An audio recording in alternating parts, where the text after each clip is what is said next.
hoje nós temos um assunto que é de proximidade muito grande a todos nós.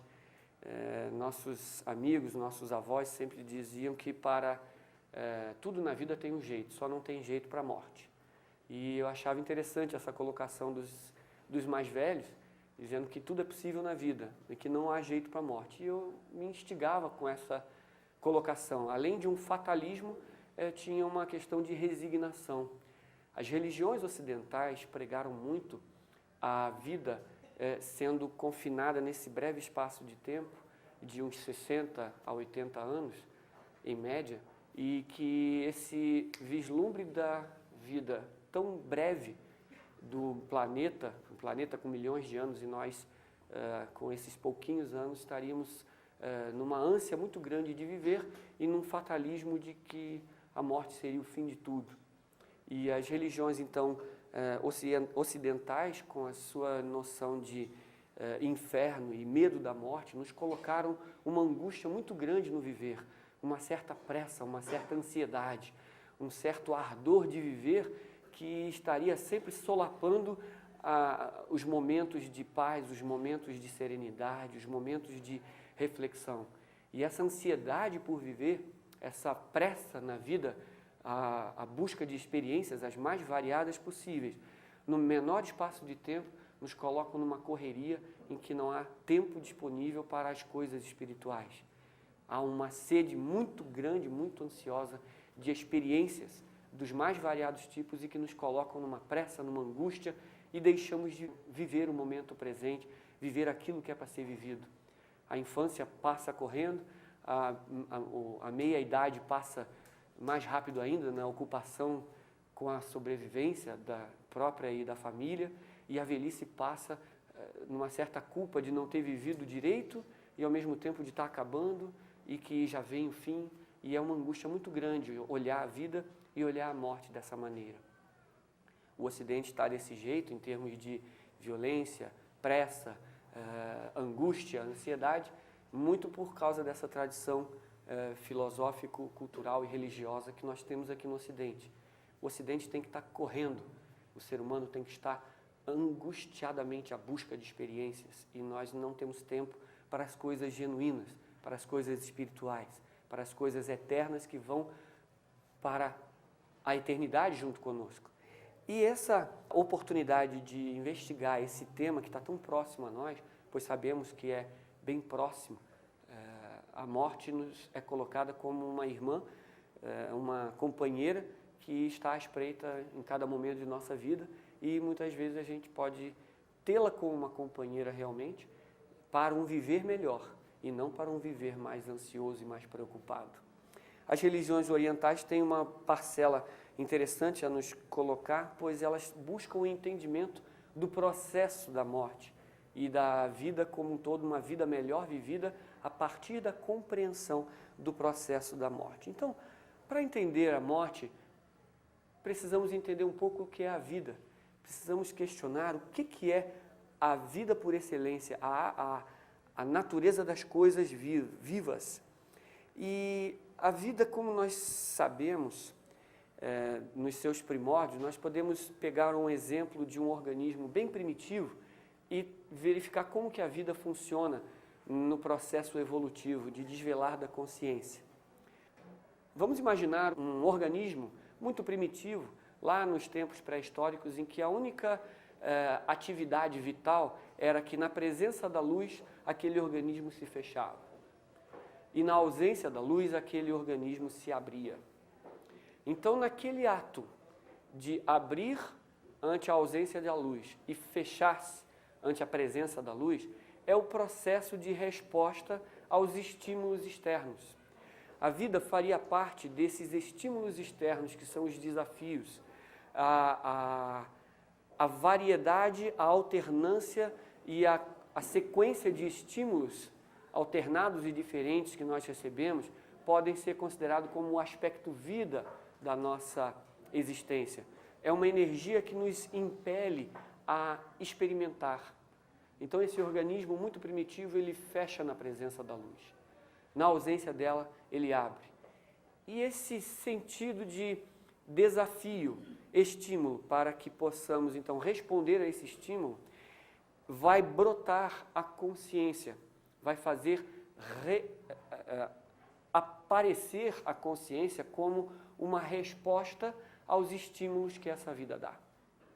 Então, quanto mais elaborado for um organismo e mais complexa e mais adaptada for a sua resposta aos estímulos que a vida lhe colocar, mais essa consciência estará apta a se fazer expressar, ela vai ser mais adaptada, vai poder manter-se a vida e vai poder continuar na sua sobrevivência, com a energia que ela vem desvelando nos processos vitais, nos desafios de sobrevivência, reação apropriada aos estímulos que a vida dá. Então nós vemos isso na vida inteira, na vida como um todo, os estímulos e os desafios se aproximando e os organismos respondendo aos desafios, se colocando como um ato de responder aos estímulos e aos desafios que a vida coloca, e essa resposta é a capacidade da consciência se expressar, da consciência responder naquele organismo. Então, transportando para os nossos tempos atuais da evolução, já que antigamente nós tínhamos muito claro, escuro, frio, calor, chuva, secura e etc., como estímulos vitais, e que a luta pela sobrevivência veio trazendo organismos cada vez mais adaptados a reagir a esse ambiente que estimulava e que desafiava, nós vemos que a consciência veio se elaborando e veio conseguindo, através de mecanismos mais estruturados, que não respondiam só a estímulo de luz, como naquele exemplo, mas que respondiam à necessidade de alimento, a uma sobrevivência, a uma perpetuação da sua própria natureza, gerar descendentes. Ou seja, a consciência veio conseguindo, através de mecanismos mais elaborados, responder aos desafios da vida, ser mais responsivo em termos de desafio e expressar mais de uma natureza mais ampla, complexa, mais adaptada aos desafios que se apresentavam e ganhar com isso mais tempo útil, energia disponível para experiências. Quanto mais experiências, melhor. Esse é o estímulo da vida. Bom, a vida, então, ela é uma contraparte ou uma companheira inseparável da consciência. Ela estimula e a consciência se revela. É uma dupla que se acompanha e que mutuamente se estimula. E que quanto mais o organismo estiver com a consciência desenvolvida, mais ele é capaz de responder à vida. E quanto mais estímulos que a vida dá, maior a capacitação daquele organismo, ou daquele mecanismo de responder a essa vida e de expressar, então, mais consciência. A consciência, então, seria uma companheira quase que inseparável do estímulo vital. A vida e a consciência andariam juntas e os mecanismos estariam, então, mais ou menos preparados a responder a esses estímulos e a esses desafios da vida. Colocado isso, se a vida é esse movimento, é esse estímulo, os chineses da antiguidade já colocaram naquele livro famoso chamado I Ching. A palavra Xing quer dizer publicação, livro, mas a palavra I tem 3 conotações na sua tradução para o Ocidente.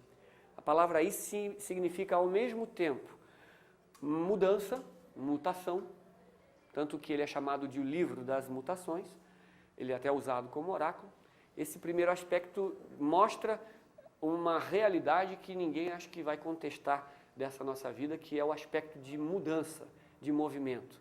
Não há nada que esteja parado, não há nada que não esteja num processo de modificação constante e de novas circunstâncias e novas realidades.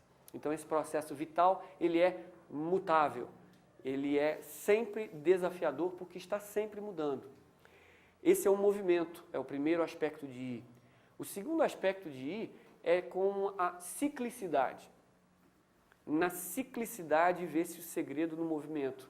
E esse movimento é sempre de maneira cíclica, que nós vemos na sístole e na diástole, na inspiração e na expiração, no dia e na noite, na rotação dos planetas, nos nas estações da rotação do planeta em torno do Sol e assim por diante. Então, a lei da ciclicidade é uma lei intrínseca nos processos vitais e essa lei cíclica, ela está sempre inerente no processo de movimento. Todo movimento é mais eficaz quando ele é cíclico, quando ele é sempre alternado. Então, a palavra aí tem como segundo aspecto na sua tradução o aspecto de ciclicidade. Mas aí vem um terceiro aspecto, que é mais interessante, quanto à tradução de I, que é a palavra invariabilidade. Então, quando se lê isso numa primeira olhada, se questiona automaticamente, mas se está se falando que tudo muda, como é que o aspecto de invariabilidade está presente?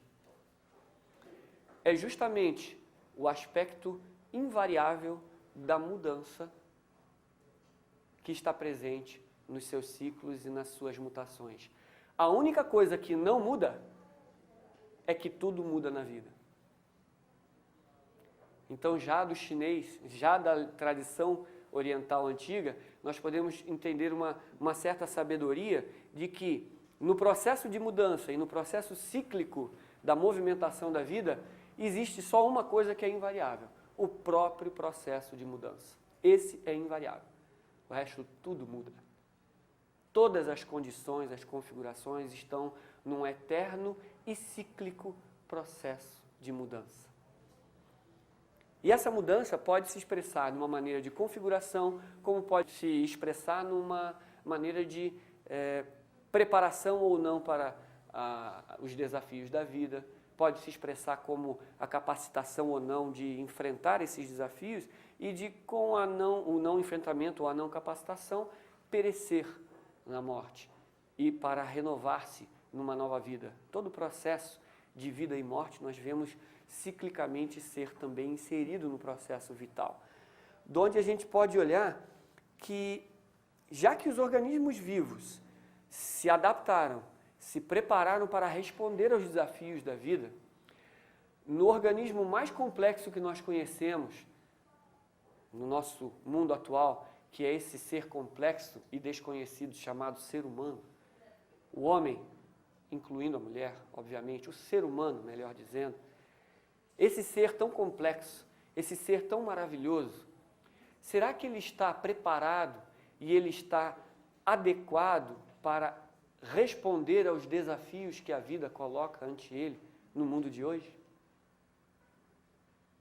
Será que eu posso fazer a pergunta fatal que, se nós não estivermos prontos para responder o desafio que a vida nos coloca, a guerra, o fanatismo religioso, a ortodoxia, a rigidez mental, o condicionamento, o imperialismo, seja financeiro, seja religioso, dogmático, filosófico, todos esses desafios que o mundo moderno nos coloca, será que o ser humano pode se considerar adequadamente preparado para responder esse desafio que a vida está nos colocando? E aí eu faço a pergunta: será que, ante isso que foi exposto, nós estamos mais mortos do que vivos? Se não estivermos prontos e capacitados e respondendo aos desafios que a vida nos coloca, poderemos estar mais mortos do que vivos. A inconsciência, ou seja, a não resposta adequada aos desafios da vida, pode nos qualificar como muito adormecidos, mortos, não responsivos, portanto, não adequados aos desafios da vida. E os grandes seres da humanidade, aqueles que revolucionaram a maneira de pensar, a maneira de estar colocado na vida, a maneira de ver a vida como um todo, foram aqueles que foram capazes de resposta a esses desafios. O Siddhartha Gautama, conhecido como Buda, ele, quando saiu pela primeira vez do seu castelo, em que ele vivia literalmente encastelado pela educação dos pais, para protegê-lo das dores do mundo exterior, ele descobriu na dor, na velhice, na doença e na morte o grande desafio para encarar a vida como ela deve ser encarada. E ele veio trazendo, em sua percepção dos imensos desafios da vida, um princípio de vida. Eu vou resolver o problema da dor humana, o problema do sofrimento humano, o problema da vida e da morte. Por que devemos perecer? Por que devemos fenecer? Por que eu não posso viver mais? Por que eu tenho que ter doença? Por que eu sofro? E ele, como um ser da humanidade, foi um dos primeiros, digamos assim, dessa nossa humanidade, a atingir o estado iluminado, tanto que é referência do radical Buddha, que é do Buda, quer dizer de luz, de o iluminado, aquele que se iluminou, aquele que saiu das cadeias dos nascimentos e mortes, da teia do Sansara oriental, da rede de nascimentos e mortes. Então, nesse ciclo da vida de nascimentos e mortes, e de desafios e de expressão de uma consciência maior, houveram seres humanos que responderam a esse desafio. E eles mudaram a maneira do homem como um todo, do ser humano, pensar e ver a vida. E essa vida pôde ser então desafiada, respondida, e eles em si mesmos trabalharam, entenderam os seus processos, buscaram uma vida de mais significado, responderam, e com isso a consciência deles era muito mais aprimorada. A vida como um todo ali pôde se expressar numa expansão nunca antes observada na natureza humana. E eles puderam mudar a natureza do pensamento humano, a natureza de ver a vida, a maneira de ver a vida, de responder aos seus desafios. E o Buda pôde então ultrapassar a vida e a morte, assim como Jesus, o Cristo, pôde através da morte atingir a vida, resolver os processos da vida e da morte. A comentada ressurreição de Jesus é o atestado de resolver os problemas da vida e os problemas da morte. E com isso, nós estamos perguntando, será que eu estou capaz de responder a esses desafios da vida? Se eu estiver com a consciência mais adequada, mais adaptada e mais responsiva, eu vou tentar entender que os processos vitais incluem a morte em seu bojo fundamental. Não existe vida enquanto não existe a morte em contrapartida. Para que uma planta qualquer se nasça, é preciso que a semente dela morra. Para que a respiração se dê e para que o meu organismo como um todo viva, eu estou em meu organismo mesmo convivendo com a vida e com a morte, porque eu estou exalando micróbios, estou exalando vida e estou matando coisas, matando células da epiderme. É dito que em um período de 7 anos, toda a nossa constituição molecular, ela é refeita nesse processo de vida e de morte. O corpo humano físico seria como que um chafariz, em que a forma que nós vemos do chafariz, ela é fluida e que apenas nós vemos o formato daquela fonte, daquele chafariz, mas que ela está ciclicamente e constantemente nascendo e morrendo, e o que fica é a forma. Então, do processo próprio de vida e morte, desse meu próprio organismo, do meu processo vital, a morte está inserida para acompanhar a vida, para viabilizar a vida biológica. E se esse processo existe numa esfera biológica, o processo de vida e de morte, ele naturalmente, se alguma coisa no nosso plano físico ela é real, pela lei da analogia, dos analogistas, né, e que refletiam Hermes Trismegistus lá no Oriente, Hermes o 3 vezes o grande, diziam eles que assim como em cima é embaixo, assim como embaixo, em cima é. As leis da natureza são reflexos em níveis cada vez mais densos de manifestação. E pela compreensão dos processos mais próximos, nós podemos deduzir os processos mais sutis da natureza como um todo e da natureza humana. Logo, podemos deduzir que se no processo biológico nós temos essa constância do processo do viver e do morrer viabilizando a vida, e do processo da vida acompanhada da morte constante se fazendo, podemos ver que a vida e a morte, então, são duas faces de uma mesma moeda, que é o processo de desvelar da consciência. E esse processo de desvelamento, de brotar, de tirar de dentro toda a sua potencialidade, é o processo evolutivo, que é uma lei universal, e que cada vez mais estaremos nos adequando a trazer a divindade para a vida e através sempre da possibilidade da morte.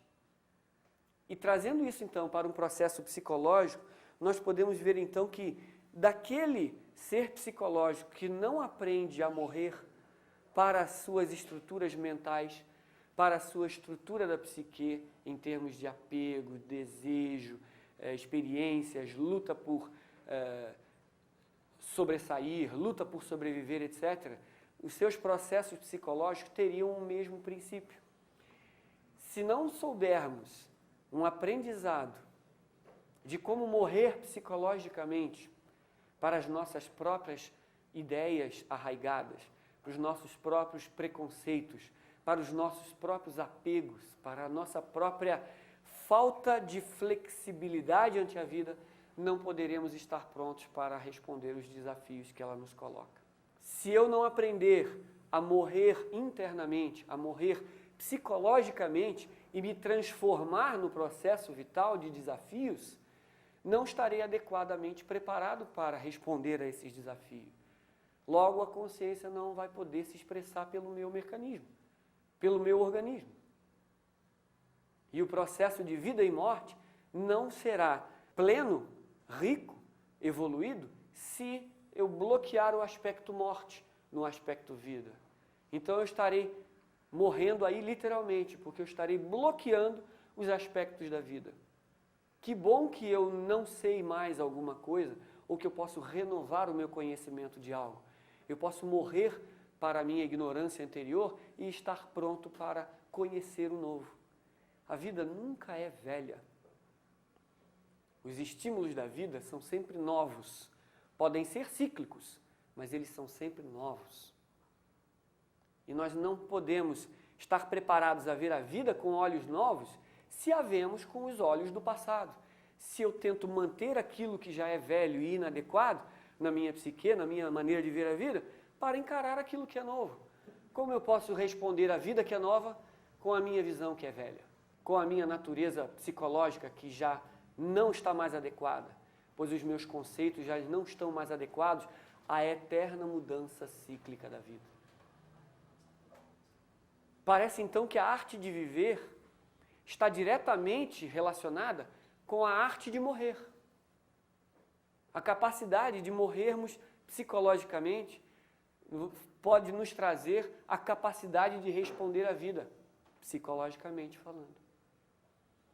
Se eu posso pensar de uma maneira nova, é porque eu abri mão das maneiras velhas de pensar. Hoje não somos mais crianças, pelo menos a maioria dos que eu vejo aqui. Então nós já não pensamos mais como crianças, já não agimos mais como crianças. Então tivemos que morrer para o aspecto infantil de ver a vida para podermos sermos adultos. Nós hoje ganhamos o modo adulto de ver. Logo, se eu não sou capaz de morrer para a criança que eu já fui, lógico, mantendo a sua jovialidade, o que caracteriza o modo infantil de ver? Uma eterna curiosidade ante as coisas, ante as vidas. Isso eu posso manter desperto, mas a maneira de ver a vida simplificada, as maneiras infantis, as brincadeiras, os outros processos secundários não tem mais lugar na minha vida de adulto. A maneira fresca da criança de ver, porque ela é nova, ela vê com olhos da novidade, eu posso manter. Isso é saber morrer para cada instante.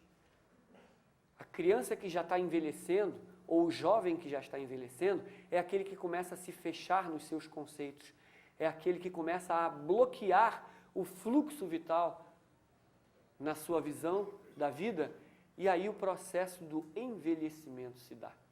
O chinês diz que da velhice vem a rigidez, da juventude e da infância vem a flexibilidade. Então a maneira infantil de ver é flexível, é nova, eles estão sempre novos para a vida. Então há flexibilidade. No momento que estamos enrijecendo nossos padrões de observação, nossos conceitos, e maculando a vida como ela vem, e olhando com os olhos do passado, dos preconceitos, das culturas, da vida condicionada pela sociedade, nós estamos cada vez mais nos tornando incapazes de viver e de ver a vida como ela é. E assim a velhice advém a incapacidade de responder à vida vem, e o único meio que essa vida sábia tem para trazer um novo processo de ensinamento é através da bênção da morte. Pois aquele cérebro físico, aquele cérebro que estava já não adequado a responder à vida, cheio de ideias fixas, conceitos arraigados, preconceitos, condicionamentos, esse cérebro não estaria mais adequado a ser um cérebro que responderia à vida adequadamente. Ele parou de aprender, logo ele está velho, logo ele é descartável, e a vida vem e traz a bênção da morte para poder renovar o processo de aprendizado. A morte é uma bênção biológica também para um cérebro que não pôde se adequar ao movimento constante de mudança da vida e que não pôde se estimular adequadamente para responder à vida na sua devida intensidade, na sua devida dimensão e nos desafios que são tremendamente instigantes, renovadores. Eles extraem da nossa natureza respostas que muitas das vezes nós não nos considerávamos capazes de efetuar. Ante aos desafios e às dificuldades, temos a maior oportunidade de trazer de dentro capacidades ainda adormecidas. A senhora Annie Besant, que foi a presidenta internacional da Sociedade Teosófica, foi a segunda presidenta internacional, ela dizia que dos momentos felizes da vida dela, ela podia abrir mão de todos eles. Mas dos momentos de dificuldade da vida dela e de desafio, ela não abria mão de nenhum deles. Porque foi ali que ela descobriu do que ela é capaz. Foi ali que ela mais cresceu como ser humano. Foi ali que ela mais se lapidou como alguém responsivo à vida. E ela pôde, então, crescer nos momentos de desafio. Então, o primeiro indício de uma mente jovem é aquela mente que não tem medo dos desafios. É uma mente que não tem medo dos processos de mudança que são inevitáveis. A vida não é mudança, ciclicidade e inevitabilidade, invariabilidade, melhor dizendo. Então, a mente que não tem medo do desafio e medo do que vem, da nova mudança, da nova configuração, é uma mente jovem. Ela pode responder aos desafios. E a morte pode acompanhar a vida como uma irmã gêmea. Pois até um grande sábio, o senhor Jiddu Krishnamurti, ele falava que a morte era a maior companheira dele, pois ele morria todo dia. A cada dia, ele fazia questão de morrer para poder viver cada dia na sua plenitude. E essa capacidade psicológica de morrer para o passado e estar novo e inteiro para o desafio do futuro é a capacidade mais plena de vida que podemos colocar. Ninguém está dizendo aqui que a gente deve pegar uma arma e apontar para a própria cabeça e acabar com a sua vida. Ninguém está falando isso aqui, pelo amor de Deus. Estamos dizendo que, psicologicamente, nós podemos estar velhos, inadaptados, inadequados para atender aos desafios da vida, se não formos capazes de jogar fora aquilo que não presta mais. De morrer internamente, de morrer psicologicamente, para sermos mais aptos à vida, para sermos mais aptos à resposta que temos que ver. E uma coisa interessante que esse sábio falou no passado, o senhor Jiddu Krishnamurti, ele disse que a única coisa que separa a vida da morte é o medo. E a nossa condição de vida só é impedida de ser vivida pelo medo e pelo apego que temos a essa própria vida. Pelo medo, nós nos dissociamos da oportunidade de viver plenamente. Então, o medo era o que separava a vida da morte. Aquele que não incluísse o medo entre a vida e a morte poderia viver plenamente porque sabia morrer plenamente. Então, se no processo biológico nós já temos então essa realidade da lei cíclica de vida e de morte, de uma rosa que morreu, vem um atributo, vem a materialidade de novo e que vai expressar uma nova rosa dali para frente. Um animal, a mesma coisa. O ser humano, que bom que nós morremos, pois se não fosse a morte, nós não poderíamos crescer, não poderíamos viver. Então o significado da morte passa a ser o de companheiro, o de bênção, o de benefício que a vida nos traz. Pois a morte e a vida agora passam, sendo faces da mesma moeda, passam a ser companheiras da vida, passam a ser atributos que podemos com eles encarar os desafios que a vida nos coloca e podemos crescer como seres humanos, crescer como almas no caminho da luz. E esse medo que está entre uma e outra pode ser retirado, pois não temos apego mais à nossa vida do jeito que ela era no passado. O apego é um dos grandes entraves para a vida em plenitude.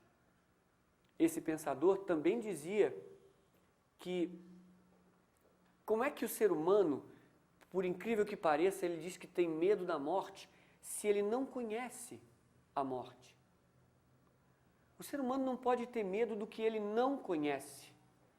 O que, olhando mais profundamente, e era um filósofo de um pensamento muito penetrante, ele dizia que o que temos medo é de largar, de desapegar, de soltar aquela vida a qual estamos apegados. Nós temos medo é de largar o conhecido. Nós não conhecemos o desconhecido. Como é que podemos ter medo de algo que não conhecemos? Por isso ele dizia que o medo é que entrava entre a vida e a morte. E por isso não podíamos manter o frescor interno, a visão clara, a percepção aguçada para encarar a vida de processos novos de uma maneira nova também. Havia um pensador, não sei se foi Sufi que comentou isso, e agora eu me esqueço do nome, que ele dizia que o ato de ver a vida deve ser olhar o momento presente como ele se coloca, porque ele é sempre novo. E que aquele que olha com os olhos do passado é aquele que usa um carro, mas cujos faróis estão voltados para trás. Ele só olha pelo passado e a visão dele está condicionada com o passado e ele nunca consegue ver a realidade como ela se põe. Nova, fresca. Então, que a gente possa colocar os faróis dos nossos carros para frente, para olhar a realidade como ela se coloca e, a partir do momento presente, encarar a nova circunstância, a nova realidade e podermos viver com mais plenitude. Esse processo de vida e de morte é tão inerente que o Sr. Buda uma vez foi confrontado por uma senhora, uma mãe de um bebê que havia perdido seu filho. E em prantos seguiu-se ao Buda com o filho nas mãos, já morto, e ela tentou um consolo no iluminado, no Buda, e pediu que ele trouxesse a vida de volta para o seu filho. E ele disse, bom, eu poderia fazê-lo, só que eu imponho uma condição, que a senhora me traga uma semente de mostarda de uma casa a qual a morte não houvesse penetrado. E aquela mãe em desespero seguiu de porta em porta, em toda a cidade, e por dias ela buscou e ela percebeu que não havia uma única casa cujo local a morte não houvesse visitado. E ela pôde compreender dessa lição que o Buda deu, que a morte é algo intrinsecamente ligado à vida e que ela não tem como fugir a uma coisa intrínseca e que é o apego dela ao prazer de ser mãe daquela criança é que estava impedindo de aceitar o processo da vida e da morte. E a partir dali ela pôde se libertar ou entender o processo e viver em paz porque não conseguia aceitar o fato do seu filho ter morrido. Esse processo quanto mais exacerbado, quanto mais apegados formos às coisas da vida,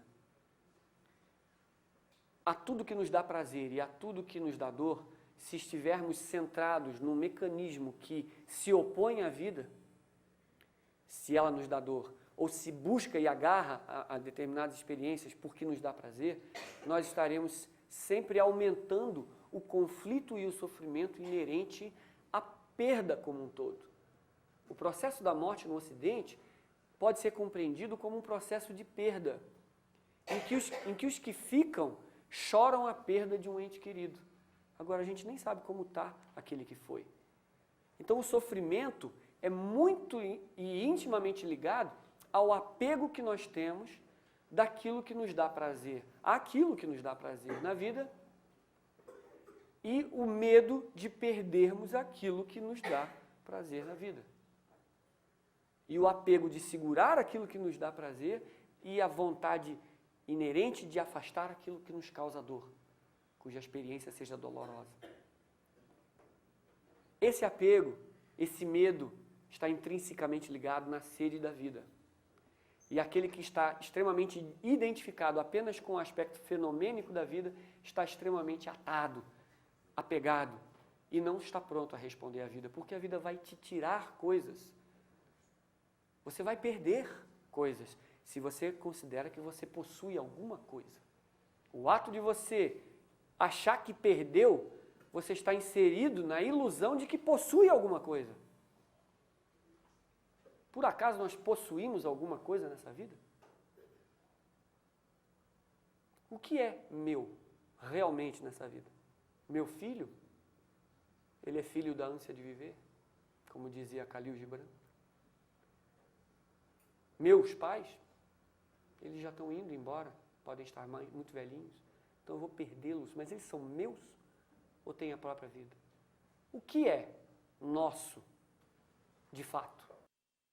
No momento que se resolve a questão psicológica da perda, de que o sentido de possessividade não pode ser cultuado, pois não existe nada de fato que seja nosso, poderemos começar a largar um pouco esse sentido de possessividade, de alimentação desse centro egóico que se relaciona com a vida e que luta para se manter vivo na ignorância de achar que só esse aspecto do fenômeno é o real, mas que o aspecto do número, do arquétipo, da sua contraparte, também é real e nós não concebemos.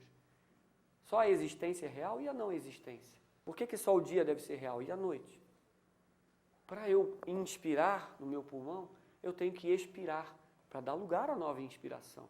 Imagina um processo biológico de apenas inspiração. Seria possível? É o que a gente faz com a nossa vida. Nós só queremos para dentro. Possuir, para mais, para acumular, para obter. Mas quando é que sai? E o segredo da vida, daqueles que conectaram esse processo vital e a consciência está mais apta a responder, parece ser a capacidade cada vez maior de se esvaziar de suas coisas e das coisas dos outros.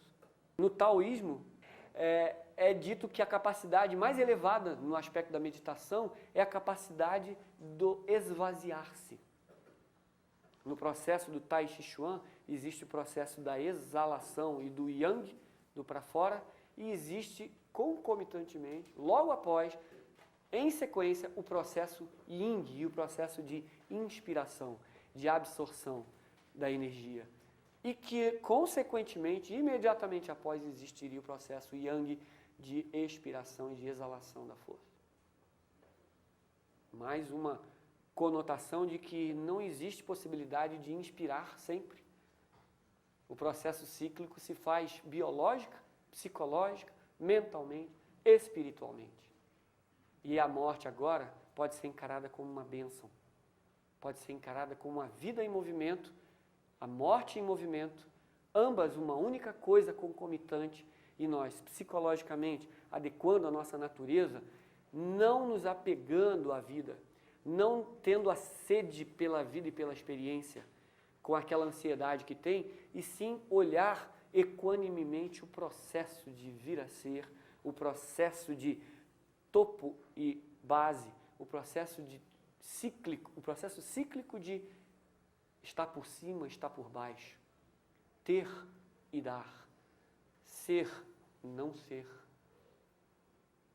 estar, não estar, morrer, viver. Desse processo pode surgir uma nova mente, uma mente que vê com os olhos novos, vê com os olhos límpidos de cada momento presente de todo momento adequado a uma visão correta e a uma ação correta em resposta ao estímulo que se faz no momento. Se não formos capazes de morrer para o passado, para poder enxergar a vida como ela se faz, estaremos mortos para o momento presente. E a percepção não se dá. Logo, a ação é inviável. O sábio age na totalidade do seu momento presente quando ele vê a situação como está. Se ele não é capaz de ver, ele não é capaz de agir. E se nós vemos com os olhos do passado, novamente não vemos o momento como ele é. A senhora Radha Burnier, a atual presidente da Sociedade Teosófica, dá-nos um exemplo da Vedanta, em que a habilidade de se ver algo é proporcional à habilidade de se agir em relação a. Então ela dá o exemplo constante de que pode-se ter num quarto em que esteja na penumbra uma corda enrolada no chão, em que por falta de claridade, ou por uma visão um pouco distorcida, nós entendemos como se fosse uma cobra enrolada no canto do quarto. Pode-se concluir que o tipo de reação inerente a uma visão distorcida, aquilo sendo uma corda, seria totalmente inadequado ao momento. Então a capacidade de ver e de ver o que é está diretamente proporcional à capacidade de responder e de agir em relação ao que é. Se eu achar que uma corda é uma cobra, a minha relação com aquilo será totalmente inadequada e totalmente desproporcional. No momento que acendermos a luz, vamos olhar, a nossa reação é totalmente diferente, nossa ação, por consequência, totalmente diferente. A visão, a capacidade de percepção, a limpeza dos nossos mecanismos de percepção, que hoje estamos pesquisando num seminário sobre as filosofias orientais e trabalhamos com a yoga hoje, com o processo da yoga, como um processo de limpeza dos mecanismos de percepção para que possamos olhar a realidade como ela se faz, como ela é na realidade, sem a interferência de alguém que percebe.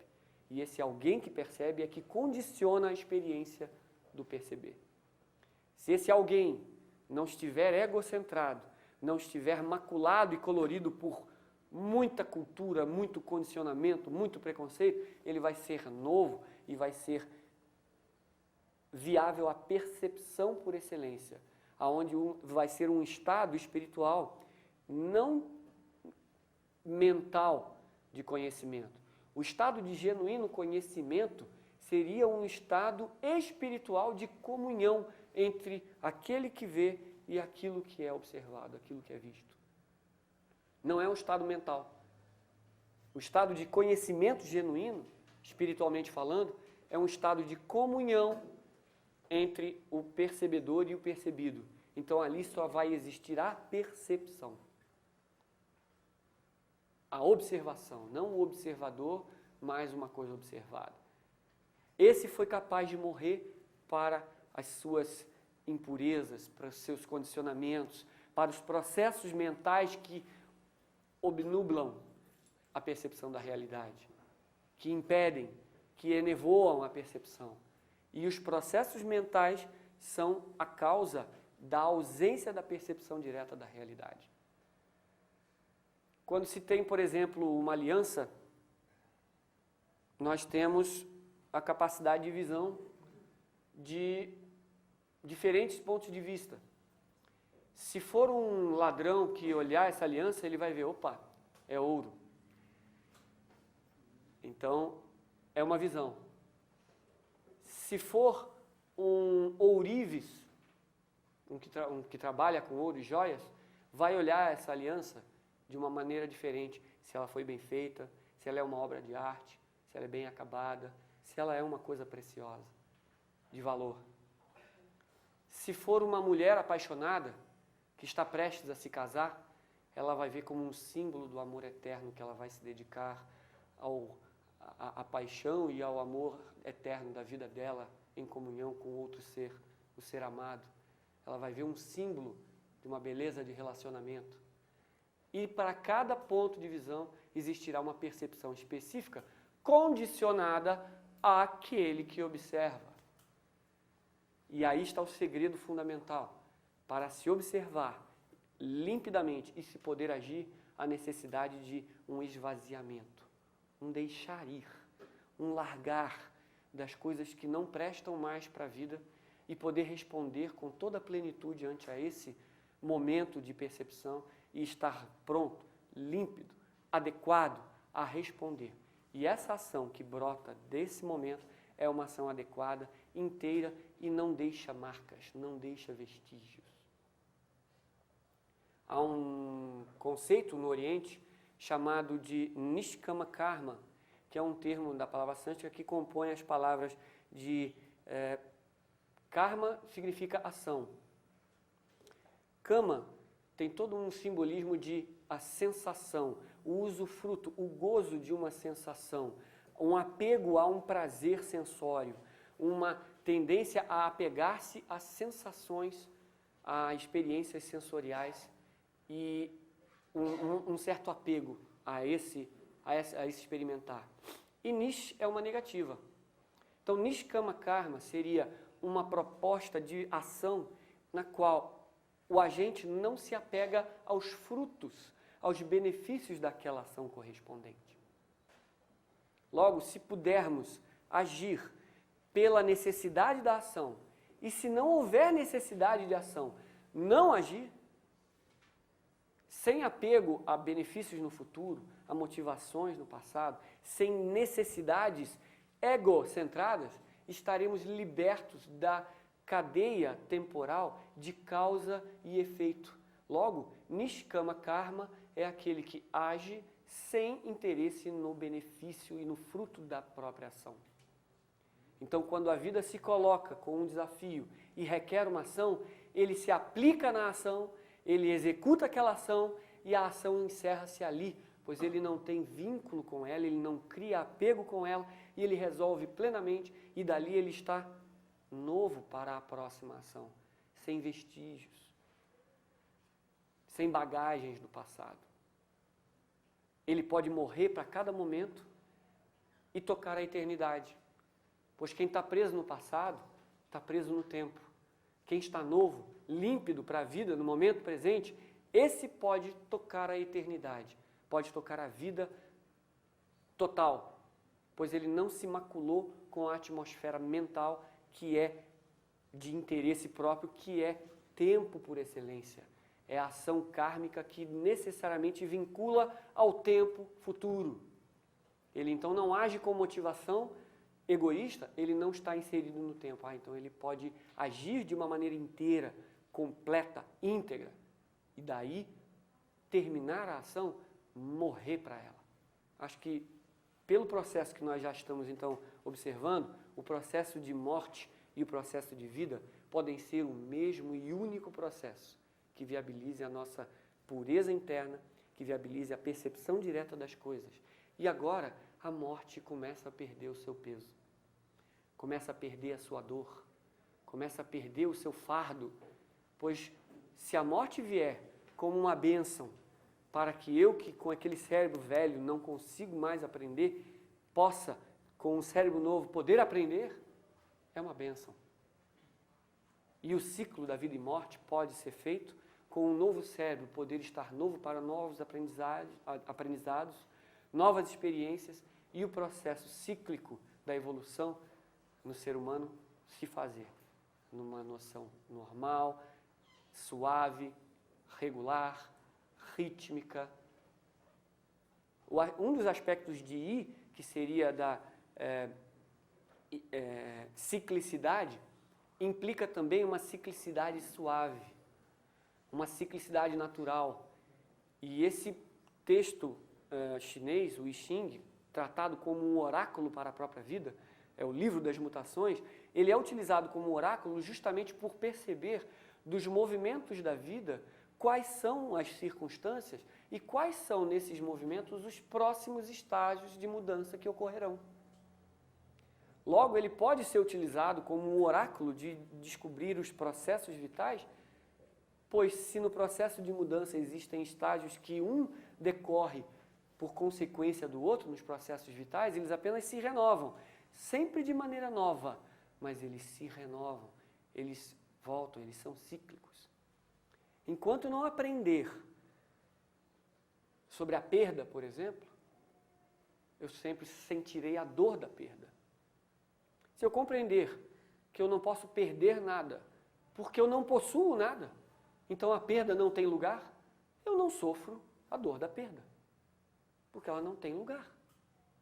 Então o ato de ver foi a solução do problema da dor da perda. E o ato de ver deve ser sempre cultivado, sempre lapidado, sempre trabalhado. E desse processo podemos, na morte para o processo passado, estar prontos para ver o processo presente e responder em plenitude máxima. Responder integralmente. Por hoje, eu gostaria de deixar esse trabalho, esse aspecto de morte psicológica como fundamental para a nossa vida diária, para a nossa vida de hoje. Então a morte biológica vai começar a ser tremendamente secundária. Pois se eu tomo a morte como uma companheira vital, como uma companheira dioturna, por que temer uma morte biológica? Se eu estou me renovando a cada dia que passa e posso fazer de um dia uma vida inteira e posso colocar a morte no seu devido lugar como um processo cíclico da evolução. A morte perde seu peso, não tememos mais, o medo cessa, o ciclo é compreendido e quando eu perder um ente muito querido, eu vou estar igualzinho, pois eu não estaria apegado ao prazer que ele me dava. Eu não sei exatamente como ele está agora. Quando choramos por um ente querido que se vai, biologicamente apenas, é porque ainda estamos apegados ao prazer que aquela presença nos dava. Estamos pensando no fundo das coisas em nós e não naquele que se foi. Ele foi, não sabemos como ele está. Estamos pensando em nós. E no processo do egoísmo não temos saída. O sofrimento é fatal. Sejamos novos para a vida, companheiros da morte, que deixemos a morte no seu respectivo lugar biológico e possamos novos, frescos, límpidos, com a clareza da percepção na sua plenitude, encarar a vida como ela é, a morte como ela é, a bênção de estar aqui, agradecer a oportunidade de estarmos vivos e a oportunidade de morrermos para mais vivos estarmos, mais conscientes, revelando cada vez mais a divindade que habita em nós e que está batendo a nossa porta para aparecer, para se revelar, para trazer a sua única contribuição à vida. A contribuição que só cada um de nós pode dar. Cada um tem a sua cor, seu aroma, sua luz, seu brilho. Que possamos estar límpidos para trazer todo o nosso próprio brilho à vida. E trazer o nosso perfume e que a humanidade ao nosso redor possa se beneficiar com a nossa presença nesse mundo e estarmos inteiros, vivos, adequados, vivendo com plenitude e permitindo que outros ao nosso lado sofram menos, por consequência aprendam mais, vivam mais e sejam mais felizes.